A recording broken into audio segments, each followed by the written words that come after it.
bienvenidos a esta nueva edición, a esta nueva sesión de los Key Talks.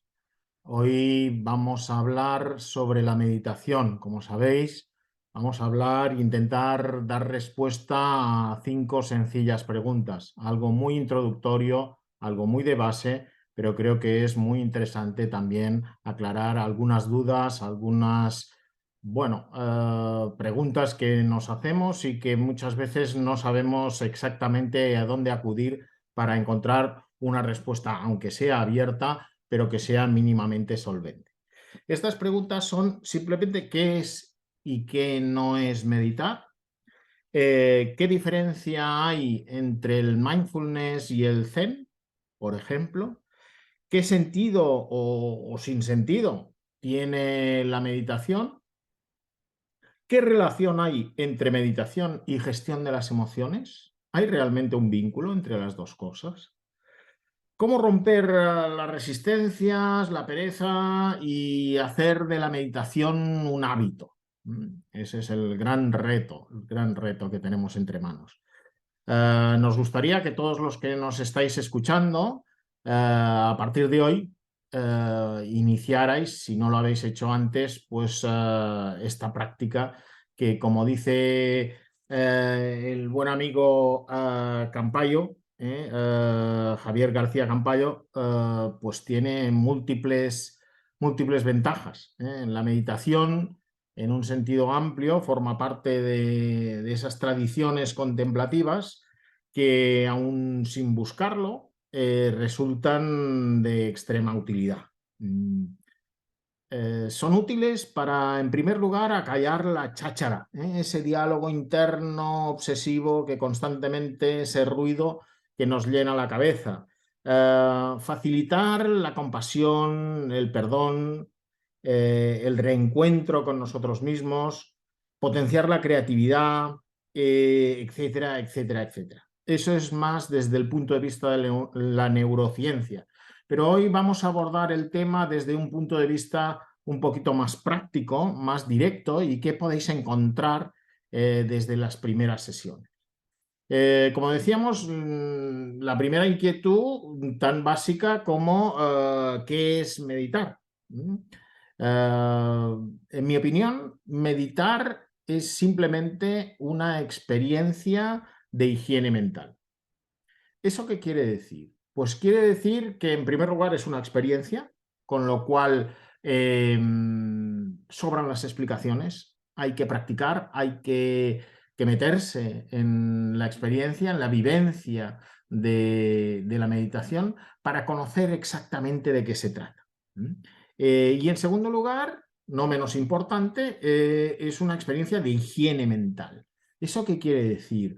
Pues quiere decir dar un rellano, dar un descanso a esa cháchara que decía Campayo, que constantemente nos está llenando la cabeza de pensamientos recurrentes, de preocupaciones y de ideas. Eso nos coloca muchas veces en el pasado, recordando pues, errores y aciertos anteriores, culpas y no culpas, nuestras y ajenas, o en el futuro, con ese punto de ansiedad de qué pasará, cómo va a salir eso que tengo programado, y no nos deja vivir el presente. La meditación básicamente lo que nos permite es situarnos, vivir el presente, donde realmente podemos actuar, podemos sentir y podemos disfrutar de la vida. Higiene mental, por lo tanto, para parar ese bucle, para parar ese ruido constante. Esto es muy importante porque, como veremos un poquito más adelante, ese ruido genera distorsiones importantes. Esto está incluso demostrado científicamente.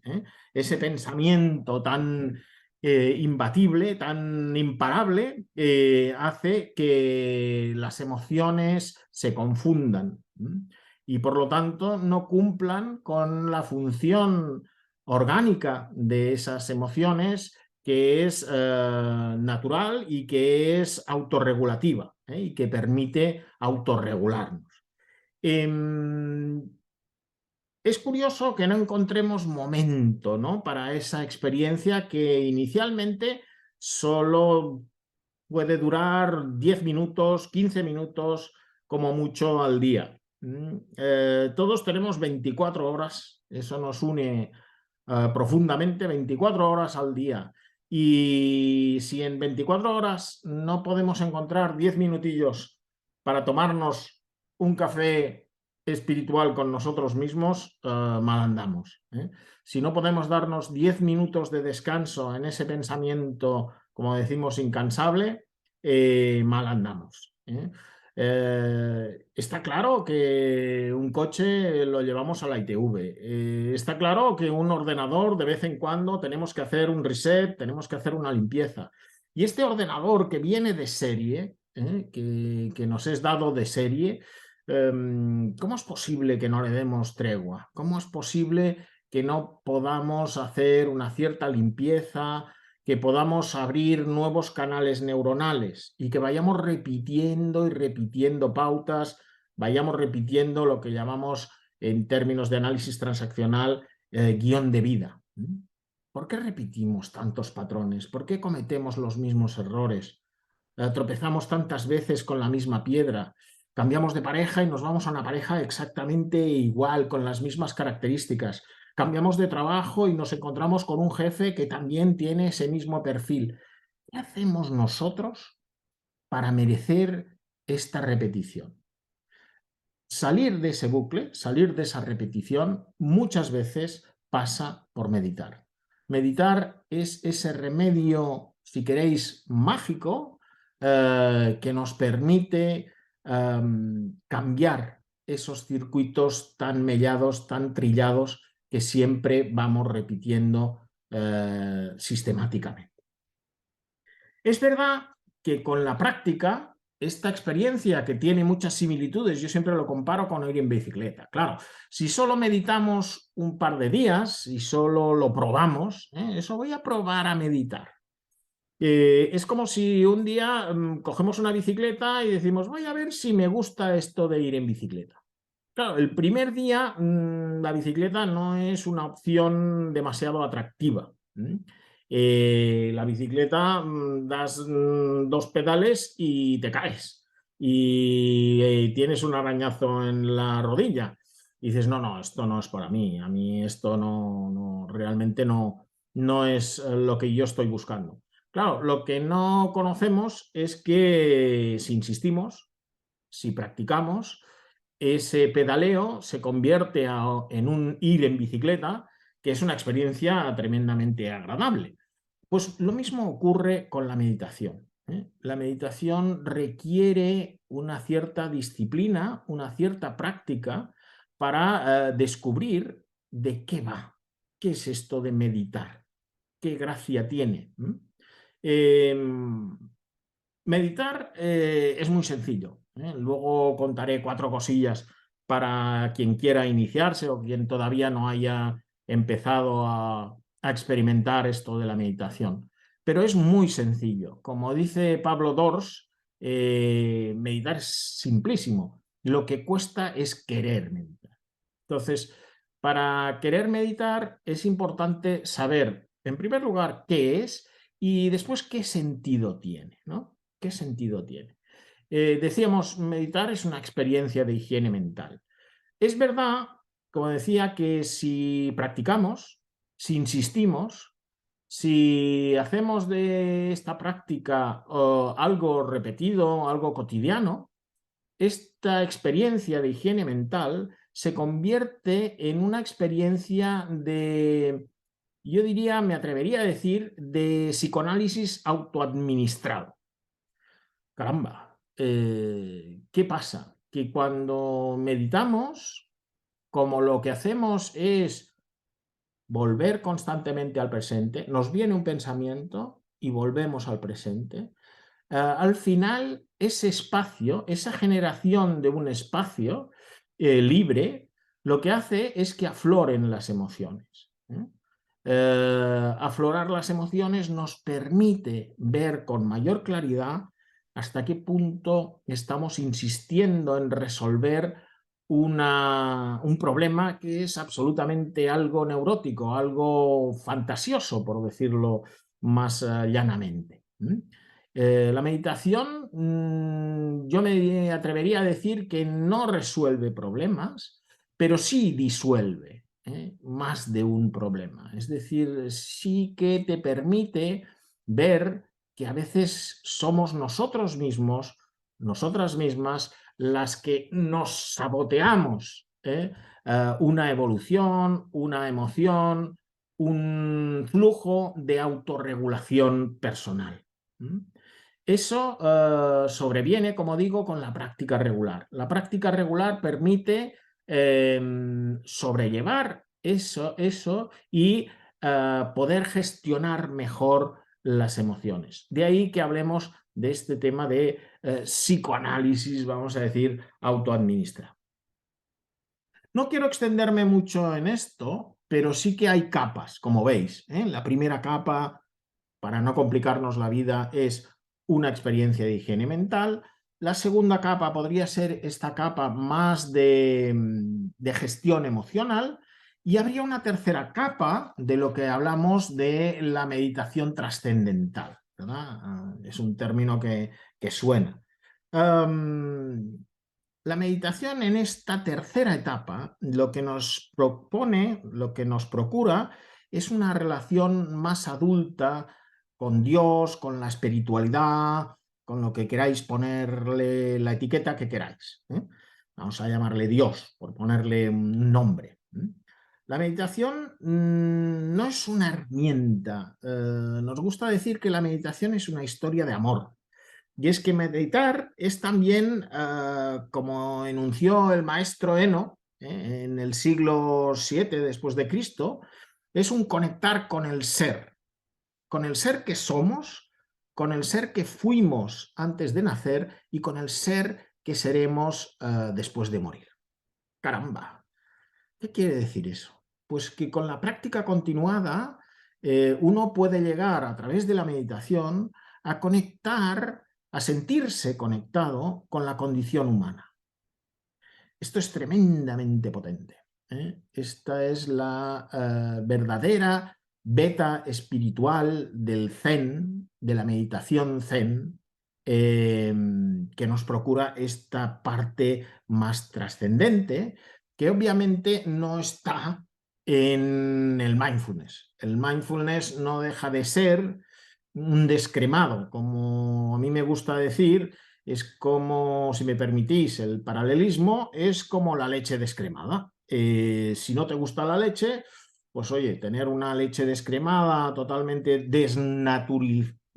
desnaturalizada puede ser un recurso, sobre todo un recurso para empezar. Además, para los más escépticos, el mindfulness, pues a través de John Kabat-Zinn y otros, ha permitido darle un baño científico, digamos, a esta práctica de la meditación. Pero el Zen le da otro cariz, tiene otra textura. Yo diría que, siguiendo ese símil, el Zen hace de la meditación esa leche de vaca, esa leche recién ordeñada que realmente tiene otro tipo de nutrientes. ¿Qué nutrientes? Pues estos que os comentaba con anterioridad sobre la espiritualidad, sobre la vena espiritual, la beta espiritual de la meditación. ¿De qué va esto de la meditación? Bueno, sí sé que hay que sentarse y ponerse a dejar la mente en blanco, ¿no? Hay también ideas un poco confusas en eso. Mucha gente viene a meditación en los cursos que hacemos y me dice, es que yo soy incapaz de dejar de poner la mente en blanco. Esa es una falacia, no se trata de poner la mente en blanco. En todo caso, la mente en blanco ya llegará, si tiene que llegar. Pero lo que se trata, yo siempre digo, es ejercitar el músculo meditativo. Si nosotros queremos hacer bíceps, ¿qué hacemos? Pues bueno, levantamos una pesa arriba y abajo. Pues en el caso de la meditación, lo que vamos a hacer es, cuando viene un pensamiento, lo paro. No le doy contenido narrativo. Es lo que en el Zen se llama la mente del mono. Tú estás meditando tranquilamente, quieres meditar, quieres concentrarte y de repente llega un pensamiento que te dice, no sé qué tengo para cenar. Si lo paro aquí, genial, porque estoy ejercitando el músculo meditativo. ¿Qué ocurre normalmente? Pues que de ese pensamiento básico me voy a, pero tengo la nevera vacía. Mañana tendría que ir a comprar. Tengo que acordarme también de comprar pan. No sé a qué hora iré. Fijaros, vamos enlazando un pensamiento con otro, en esa imagen de la liana, de la mente del mono, como dicen en el Zen, y vamos dándole contenido narrativo. Esto nos ocurre constantemente. Constantemente estamos enlazando un pensamiento con otro. Y eso es lo que tenemos que evitar. Lo que tenemos que practicar con la meditación es aparar el contenido narrativo de nuestro pensamiento. Esto procura una calma que es excepcional. Una calma que no admite juicio, que no admite palabras, que no admite preocupaciones ni resistencias. Es una calma que está más allá del pensamiento. El beneficio, el sentido es muy interesante. Ahora bien, como se dice en el Zen, si persigo esa relajación, esa calma, nunca la voy a conseguir.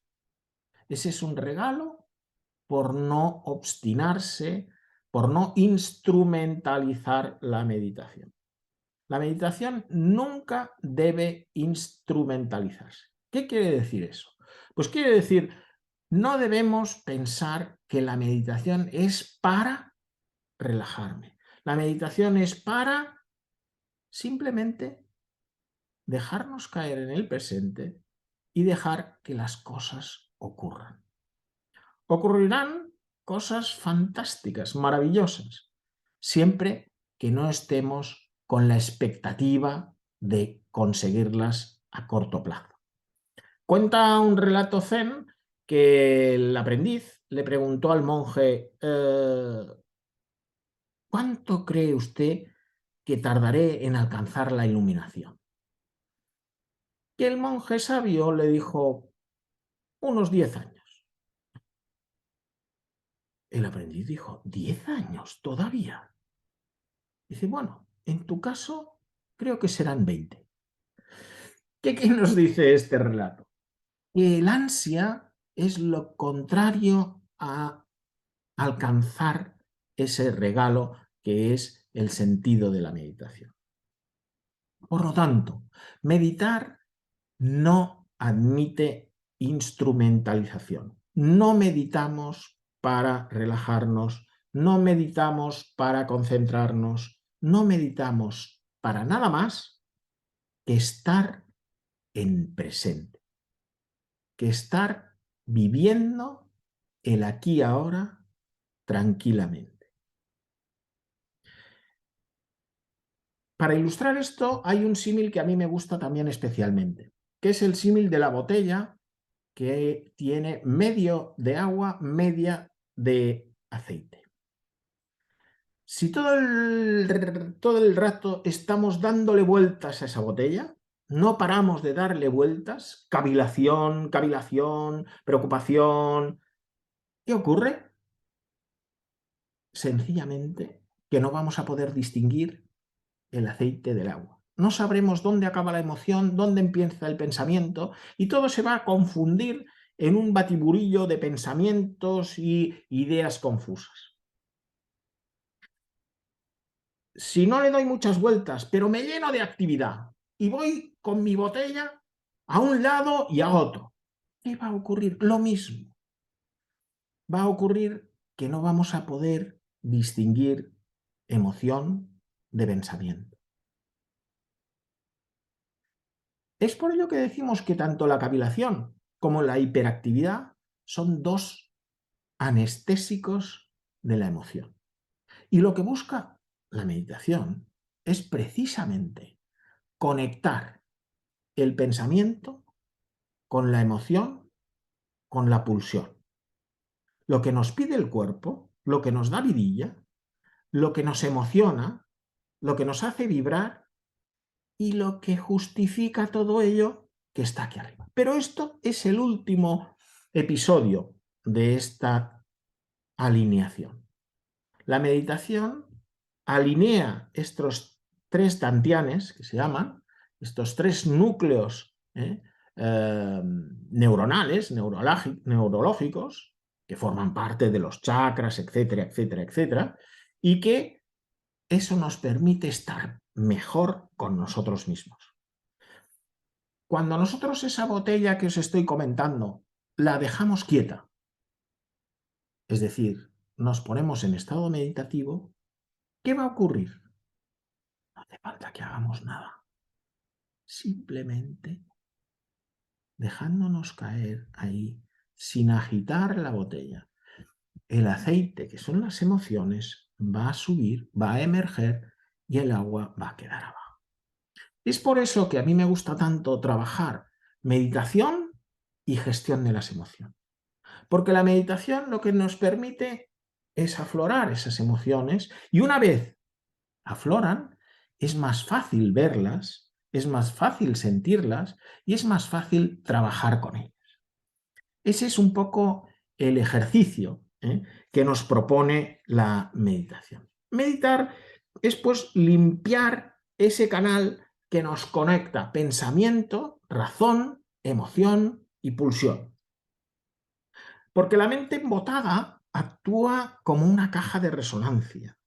Cuando realmente no limpiamos, no hacemos este ejercicio, esta experiencia de higiene mental, esto está tan embotado y actúa como caja de resonancia. Y entonces las emociones, que como decimos son indicadores esenciales para que el cuerpo y la mente y la emoción se autorregulen, quedan distorsionados.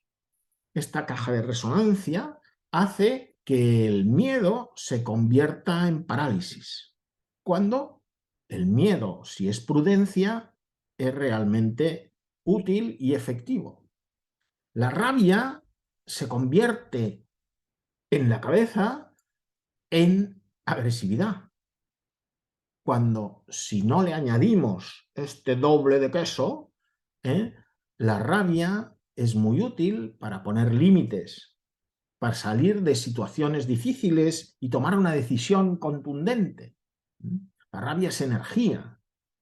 Hay que saber gestionar esa energía. Incluso la tristeza. La tristeza nos procura ese punto de vulnerabilidad, de humildad, que nos es tan necesario. ¿Imagináis un mundo sin tristezas? ¿Una vida eterna?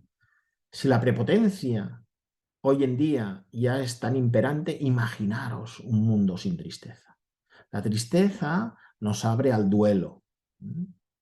Es verdad que si le añadimos sufrimiento, si al dolor, que es genuino, le añadimos sufrimiento mental, entonces la tristeza se convierte en nostalgia, se convierte en pasividad y se puede eternizar. En fin, hasta aquí lo que os quería contar a modo totalmente introductorio de cómo entiendo yo la meditación, qué sentido tiene, qué diferencia hay entre el mindfulness y la meditación de beta más trascendental que nos puede aportar el Zen y, bueno,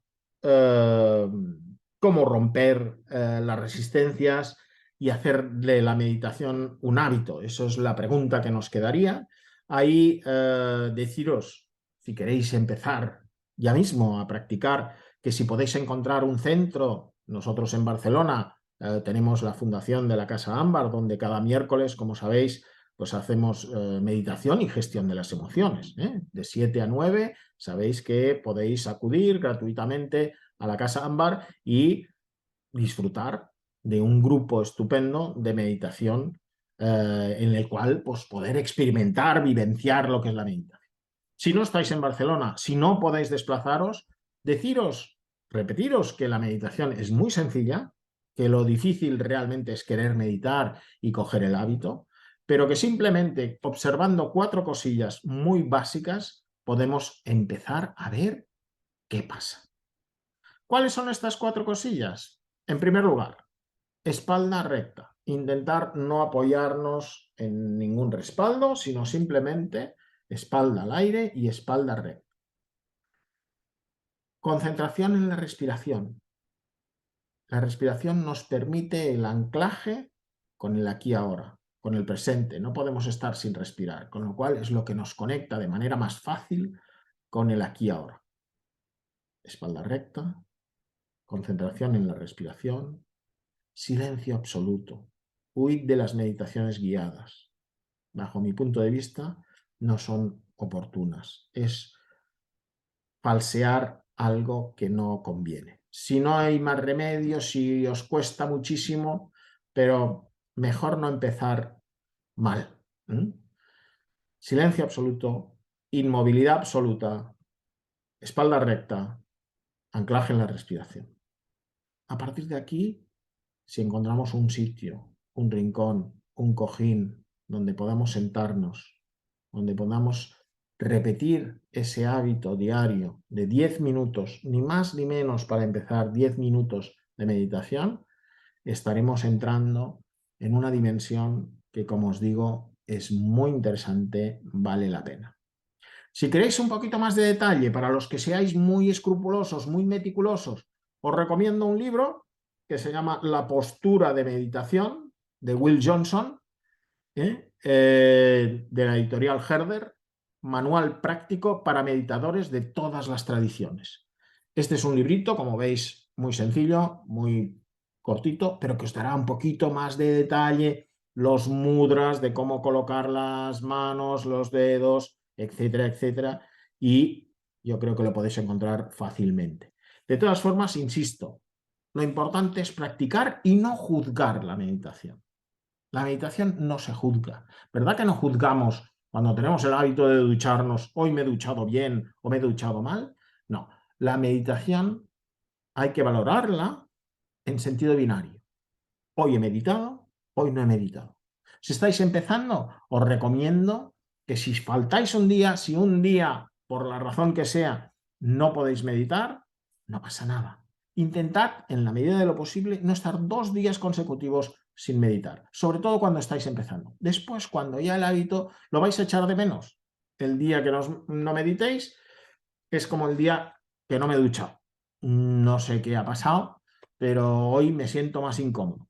Pues seguro que si cogéis el hábito, si tomáis la práctica de la meditación, el día que por la razón que sea no podéis meditar, ese día lo vais a echar en falta. Y nada más, muchísimas gracias por vuestro tiempo, por vuestra atención.